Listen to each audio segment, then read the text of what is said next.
Hey guys, it's John. Welcome to our first online apologetics video together. Today we're going to be discussing an introduction to apologetics and the concept of truth.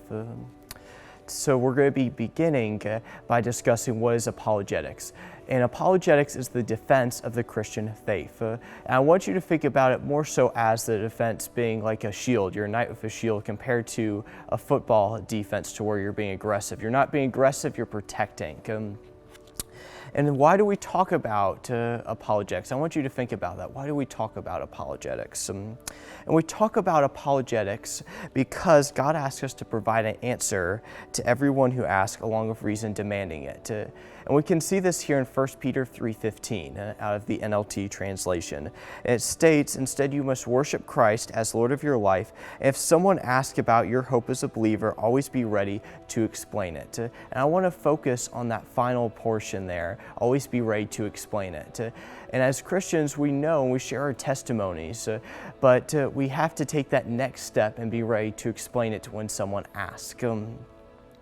Now that we've established what apologetics is and the biblical foundation behind it, we're going to go into our discussion of truth. What is truth? I want you to think about that. A lot of the times you hear people say, well, that's my personal truth. But what is truth? How do we differentiate truth and opinion? And I've sectioned truth here into two definitions, both having the same meaning. Number one, it corresponds to reality. And number two, it's telling it like it is. So if I look over at the sun and I look straight up in the sky, I can see that it's yellow-orange. I can look up there and it corresponds to reality. It is yellow-orange. And number two, I'm telling it like it is. I'm looking at it right now and I can tell that's what the color of the sun is. And the cool part is that humans have always questioned the truth. And this is where it's pretty interesting. And we can see here in John 18, verses 37-38 in the NLT translation.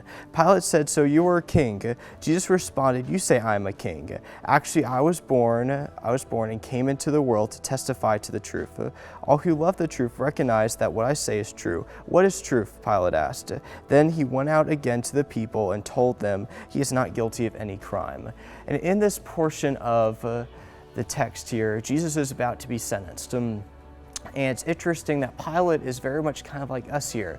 As humans, we're always curious to the truth and what that entails, because we want to be right. We want to make sure that we're following in the correct manner. And I have three statements here that I want us to remember when discussing truth. Number one, contrary beliefs are possible, but contrary truths are not possible. An example would be Christianity versus Islam and how you achieve salvation between these two religions. Salvation in Christianity is achieved through grace, while in Islam, salvation is achieved through the 5 pillars of Islam. Both contradict each other, and I can believe that both are true, but in reality, only one can actually be true.